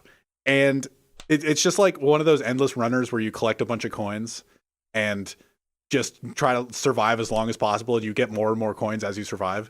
And like I played it for a weekend obsessively. Like every waking moment for that weekend, I played it just like grinding an IL or something. And each I can't remember. You like earn these titles as you keep going. I can't remember. Like your page gets filled like as you quote unquote beat the game. So I got by the time I was the weekend had ended, I got however many like maybe a few dozen of these cards, and I was just like, well, I can't stop now. I have however many of these cards. And I need to keep going because the game like resets itself. I can't even really remember. I just earned so much over that weekend that I'm just like, oh, I'm going to be obsessed with this game for so long. And at the end of the weekend, it just kind of something happened with the game where the memory had just reset itself. And I opened the game and it was just like, oh, you have none of the things that you earned for this weekend. And I saw, and I was just like, for a minute, my heart sank and I was just like, oh, I have to start again. And I started again and I started tapping to make whatever the fuck Roger, I don't know his fucking name, Roger start floating and collect more coins. And I was just like, wait, I'm free. I don't have to do this anymore. So I just literally spent the whole weekend collecting all of these titles. The memory just wiped out at some point and I was released from the video game. And I have no idea if that didn't happen to me. I don't know if I'd still be playing it. I don't think I would, but I realized the like allure of endless runners with that one weekend, and I've never touched it ever since. I did dumbly re-download it on my new phone and just kind of like just float Roger a few times. I don't know his fucking name. I think you have a problem, man. Well, like, I re-downloaded it just to like see what if it could like grab me back again, and then I played it twice, and I was just like, okay, I'm fine, and it's just on my phone. So maybe you guys aren't into like the portable phone games or anything like that, but I know that there's part of me that could. I know for a fact that we all had a mobile game phase at some point, right? The only mobile game I ever played was Super Hexagon. I remember that one. I never played it though. You never had like a phase where you just like tried out a bunch of mobile games and like a decade ago or something? That was me. I don't think so. Well, like when I got my like iPod Touch years ago, like before I even got a smartphone, I played like there's all those dumb typer games, like just Type of the Dead, like where you have it on your phone and there's a bunch of were they gingerbread men? I don't even remember what these games were. They were zombie gingerbread men walking at me, and the words above their head you had to type in order to kill them so that they don't kill you. Right. It's just a bunch of those dumb typer games. I had a bunch of those types of games, but it's just like what they came to a head with. I see what you did there. Types of games. Yeah, the types good of one. games. I think Bejeweled is good. Bejeweled, Candy Crush. You guys ever played Doodle Jump? Yes. Yeah, Jump. You ever played the precursor Pappy Jump? No. Happy Jump was just like a less advanced Doodle Jump, basically. Doodle Jump went nutty. I know that KO's recommended Doodle Jump, I'm pretty sure, to me. But I played that like at least 10 years ago. Remember Island, what's it called? Island Boys? Island God? No, I have no Where idea what that is. you were like the god of the island and there was a bunch of little fuckers and you could like kill them and stuff. Island Boys? You know what I'm talking about. Island Boys. You've never played Island Boys? Nah. Dude, Can't say I Island have. Boys was my jam. They went hard. The I'm Island looking Boys. it up. man. You know what I'm talking about though. No, I Talking don't. about the guys that go, I'm an island boy. That's not what Rat I'm is talking about. trolling. Rat is trolling. Rats is trolling. Rats is trolling. He's talking about a TikTok meme. Let's move That's on. not what I'm talking There's about. no game full with a bunch of I'm little talking about fuckers. The iPod game. Let's move on. Do we want to talk about Gen 9 now? Yeah, Sure, I mean, I'm there's not down. a lot to say. Gen 9 impressions. What do you well, think of the starters? Pocket God. Go. It's called The Pocket trailer God. existed. Okay. Okay. What is it, Rat? It's called Pocket God. Pocket God. Yeah. There'll be played a it. viewer who remembers. If you're a viewer who remembers, type it in the comment section on If YouTube. you're a Top of the viewer chat. who Proof that remembers Raz isn't Pocket trolling God, us. at me on Twitter. All right. Okay, have you guys At heard of Ratset. Pocket Monsters? Ooh. Wow. I think there's like a Gen 9 coming out for that. Yeah. the fire one's an apple. It's not. It's a The- pepper. Everyone keeps saying it's an apple. They're Oh. wrong. It's a pepper. Okay, I only saw it for like 5 When seconds. I see the new green one's name, all I think of is SpaghettiOs. That's fair. I don't know their names. I actually don't know their name. It's I only similar to SpaghettiO. It's Spaghettio, Fuecoco, and Quaxel. What Oh. if they made a Pokemon that was like a walking energy, like a walking monster drink can? Yeah. hmm Honestly, not too far fetched with walking ice cream cones and stuff. Yeah, They or have ice cream Trubbish. cones and keys. They have I'm pretty keys. sure they have. They're gonna make that rat, so don't worry. I'm pretty sure It's that's probably coming. already in the I'll game. fucking main that guy. So the only thing that I know that came out of the Gen 9 announcement is that apparently all of the fire starters were going to be like each animal from the Chinese New Year, I think, or something like that. And they were on like perfect so far. Each new starter had lined up with an animal of the Chinese New Year. And then this year or this generation is a pepper. So that kind of a crocodile pepper. is crocodile an animal on the China? I don't think that's. No, they don't broke think that's- it. They I don't broke think the so. streak. They broke the streak. So I never noticed that trend, What if actually. they had That's a crazy. Pokemon that was an Well- island boy? the only reason that I know it, Trey, is because I saw tweets about it being like, like tweets that aged poorly, and it just showed the Chinese New Year calendar, and that like somebody announcing is like, oh, they're going to keep going with this, and then it's a pepper. Wait, so it's a crocodile or an alligator. Or was whatever. Gen 1 the dragon for Charmander? Yeah. Okay.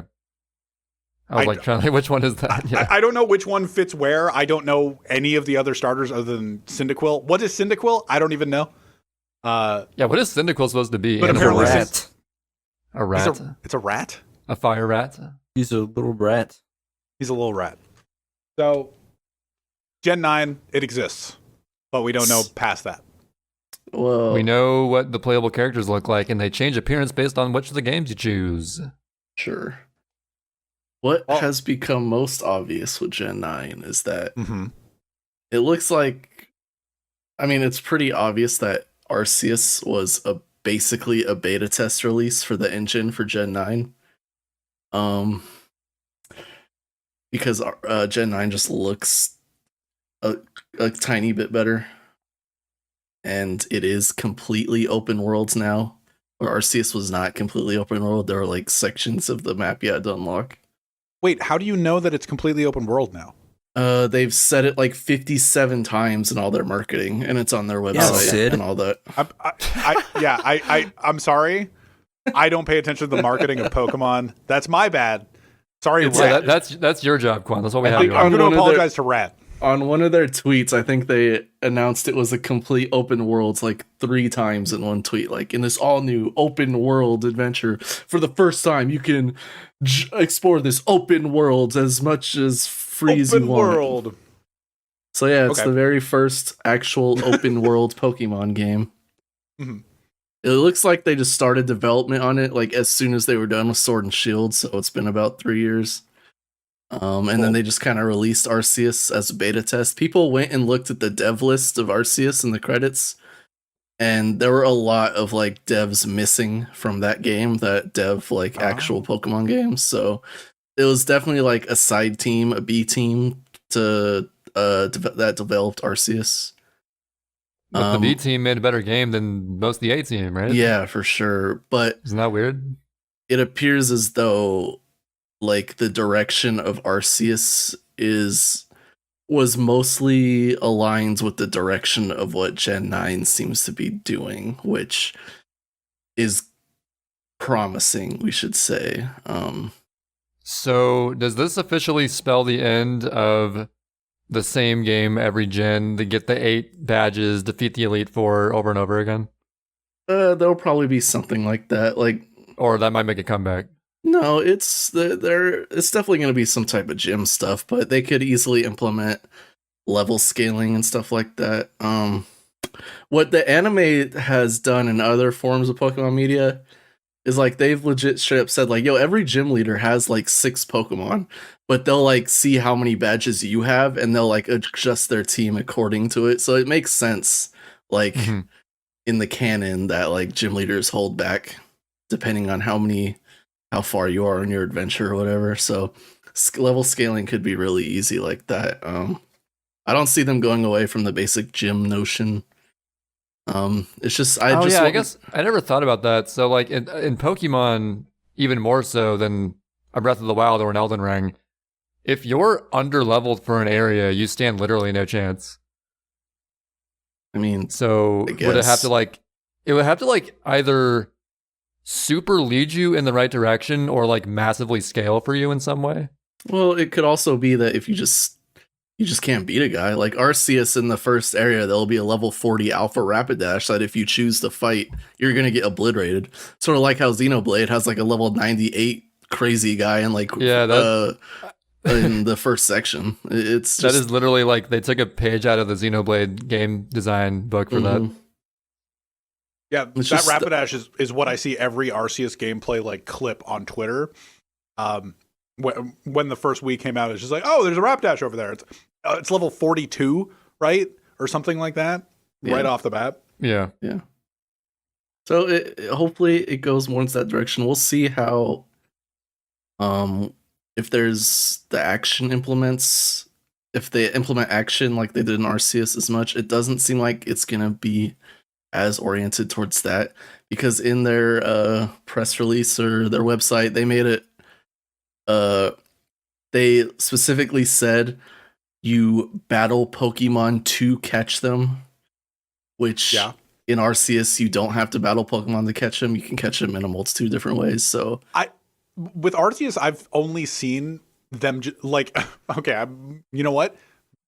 Seen very little of Arceus. But all I see is random people walk up to Pokemon and then just kind of throw a Pokeball at it. I think I've seen like 2 battles. Am I crazy? Yeah, and when I see that, I'm always like, how are they catching him without weakening them first? How is this possible? It's definitely the most efficient way. That's like the magic of Arceus too, is like you can do 12 things in the time it takes to do one thing in like a normal Pokemon game. It's so seamless. Like, legit, you can like catch a Pokemon and start running towards the next thing. While you're battling, you could like use your move to finish it off. And if you know it's going to finish it off, just like start moving in the direction of where you want to go while the battle's ending. If you want to run away from a battle, you can literally just run away from the battle instead of pressing the run button. Yeah. I think that seamless integration of the battles in the world makes so much sense, especially when pretty much any Pokemon streamer I ever just randomly tune into, like sometimes I watch ADEF play Pokemon. I rarely ever watch Pokemon, but like ADEF, he's a cool guy. Watch him sometimes. Pretty much anyone who streams it, I think, whether it's randomizer or something, they always sort of like fast forward through just like the going into the battle, the dialogue, and leaving the battle and stuff. But where it's just like in the world, it just like starts instantly and you're done instantly, or you can just run instantly. Yeah, and it just makes so much more sense. They should have done this, like started this like 6 years ago, or they should have. It should have been like this.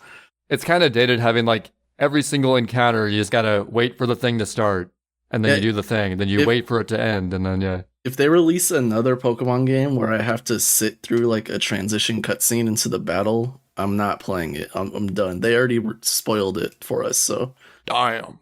it looks like from the screenshots we've seen that battles are seamless again to a degree. Obviously this time there's going to be a lot more trainers, so we'll see how that goes. But I mean, it's okay to have like a battle transition to a boss or something, but it's like regular enemies. It's like you don't really need that. No, you don't. It's stupid. But yeah, the game looks promising. It looks actually, in my opinion, pretty decent. If they just work on the resolution a little bit, and I think it'll be fine. I think the first thing they're gonna do is they're gonna make amazing looking trees so they don't get named on again. Yeah, no, there's one shot. I was gonna say there was one shot of like your house. They have like 4 different types of trees in just this one shot, and they all look pretty good. So they're trying to flex on us now with the trees. Shit. They're really. We heard flexing. you guys about our Ocarina of Time trees. We're gonna change that. That was the meme. It was just like, oh, this looks like from Ocarina of Time on the N64. Yeah.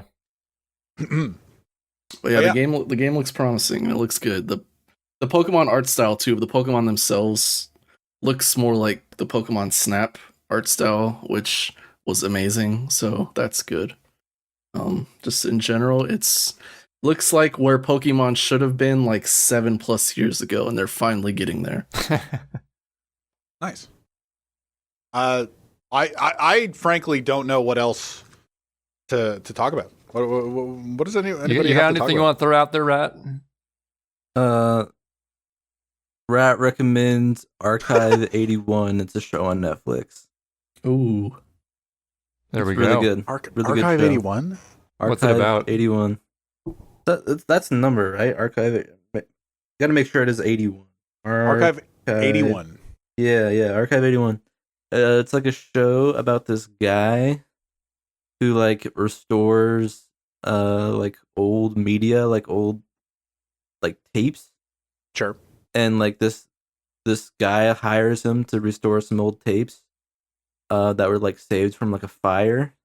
oh, But there's but there was like a freaking there's basically like a bunch of crazy shit that happened that was all like filmed on the tapes, and he's like kind of like unraveling the mystery as he restores the tapes. So it's a mystery.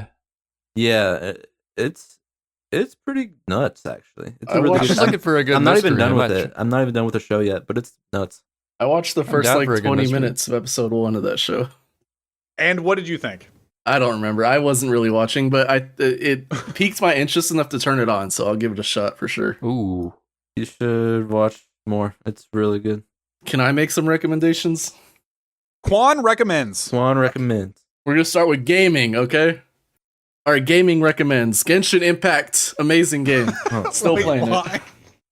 You're still playing it? Yeah. Wait, how many I'm back. how many hours? How many? I don't know. It doesn't log that, but a fart ton. Fart ton of hours. Okay. A fart ton of ton. hours. There's both the Spider-Man games for the PlayStations. Amazing. I played those recently. PS PlayStations. What else? Okay, show recommendations. Anime My Dress Up Darling. Really good. It's about a guy who his first friend is like a really hot girl, and he ends up making her cosplay, and he learns a lot about himself, and they both fall in love kind of, but very good. I watched it all in one day. He ends up learning about himself. Yeah. It's a great that's good. show. Great anime. Okay. Sick. Attack on Madoka Titan. Magica. No, not Madoka Magic. Attack on Titan, still good. Everyone knows about that though. Euphoria. Euphoria's god tier. Succession, So HBO show. Euphoria's really godlike. good. Because I've been like on the fence about watching that or not. Oh, you Wait, should which one? watch it, Trey. Okay. I'm gonna check it out. That show is sick. I recommend everybody watch Banjo The Truman Tooie. Show. Banjo Banjo Chewie. Star Fox Adventures. Star Fox Adventures, Star Fox 64, Star Fox Assault. Rat recommends the band Bare Naked Ladies. What about Weezer? Rats. I don't know if I can recommend Weezer. Sorry. Weezer falling off? Weezer's stocks are pretty low right now. Theory of a Dead Man. Unfortunate. Quan recommends. Rat Ariana recommends Ben Folds.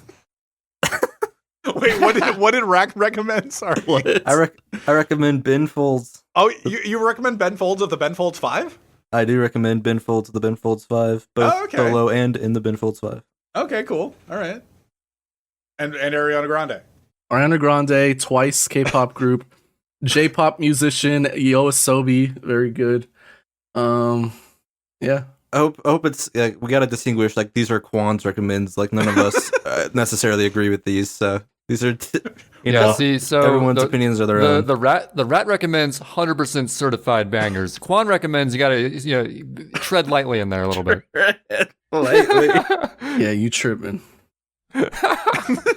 I've listened to some Twice. Twice is fine. Twice is good.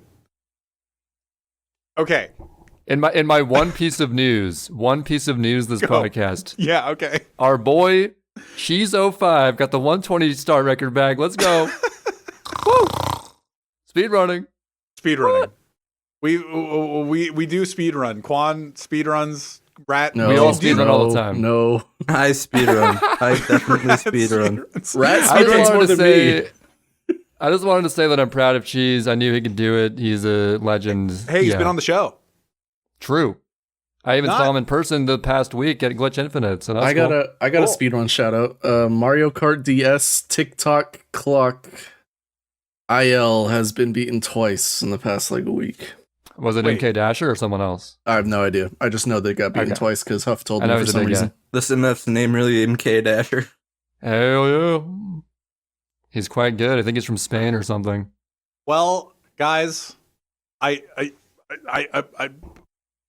think we should just wrap it up. Bamboozled wait. Xenoblade 3. Trey, we got to talk about Xenoblade 3. Xenoblade 3.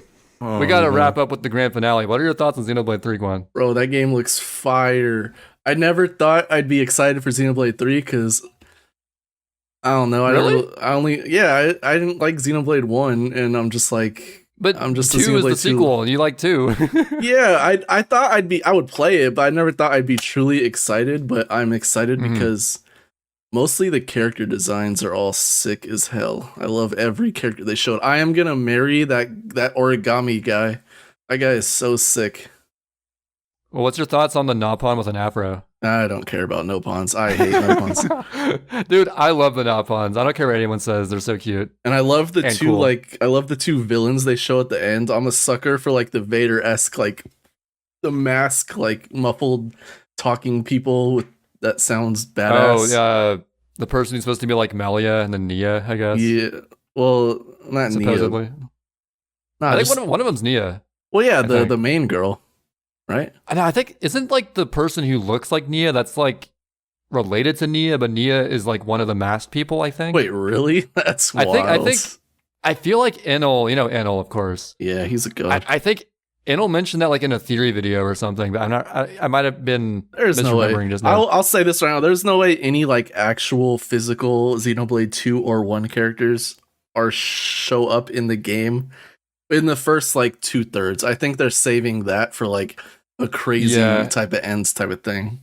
It might be a kind of thing where like Shulk and Fiora are in 2, but sort of just like a haha, it's like an extra thing. So, I think that was like all just like extra BS. I don't even think was that actual canon? Like those two being there at the end? I mean, the universes do come together in 3 in a way, so like it could be canon. We'll see. I just don't see them like living in that world because isn't it a separate world kind of or not? Who knows? No one knows. All I'm saying is the game looks literally sick. the Mechonis sword and the Uriah Titan, like they're coming together, and this is like the game after those 2 games took place at the exact same time. So it's like it combines, like both universes like combines together or something like that. Yeah, I think that's pretty much all I can really glean from like the trailer so far. There's like I don't really know what's going on otherwise. So yeah, but I'm excited too. All I'm gonna say, 2022 is like the greatest casual gaming year yet. That's what I'm saying. They're putting Portal on the Switch. Hell yeah! Oh yeah, this brand new game Portal. You ever heard of it? They're putting. If they do a physical release, I'll get it. They're remaking Wii Sports. Come on, man. It's over. Wii Sports on the Switch. Unironically hype. And the Kirby game. And Pac-Man. But you know what? Wrap us up, Sid. Hey, okay. So, I'm glad everybody hung out I'm glad Kwan and Rat were here to hang out with the podcast. It's been nice having you on. It was nice chill time. Talked about Pokemon. Talked about the Rat recommends. This is I knew a lot about Pokemon and we could tell Elder Scrolls or whatever it's called. Yeah, Elder Scrolls. It was Elder Scrolls 6, right? Yeah, that was Elder Scrolls 6 that came out. So I'm excited to play more Elden Ring, and Trey and I will talk about it more next week. But it's been nice having you guys on. Very chill. And do you guys have any final Rat and Kwan recommends before we wrap it up? We both agree on. Yeah, like we agree on it. You guys have to together? agree on one thing to recommend. Yeah. This is gonna be hard. This is going to be really hard. Mario? Do we agree on Mario? No. You don't like Mario? Not Mario.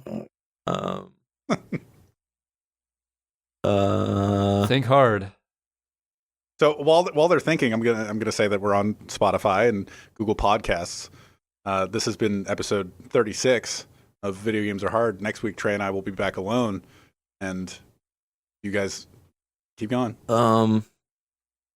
Kwan, you have any ideas? Yeah. I don't think we could agree on a single thing, Rat. Honestly, I think you guys can do it. I don't think we can. No, I think Kwan's right. They can't. Maybe a band. Maybe a band. No, we don't definitely like- will not agree on anything definitely musical. like Television. anything. Well, okay. What about this, Rat? We recommend. Remember that one time you were streaming Isaac, and I played some songs in your queue or whatever. What about let's recommend the Dragon Ball Z Legacy of Goku 2 soundtrack? Oh, that was good. I do remember this. That was good. a banger. That was good. That was good. That's the final recommend. We recommend it. So Yes. can you Say say it it one again. more time Yeah, say for it the again. audience? The Yeah. Dragon Ball Z Legacy of Goku 2 video game soundtrack. I'm gonna check that one out now. And Rat that has and been Kwan recommend. that has been Rat and Kwan recommends. See you guys next week.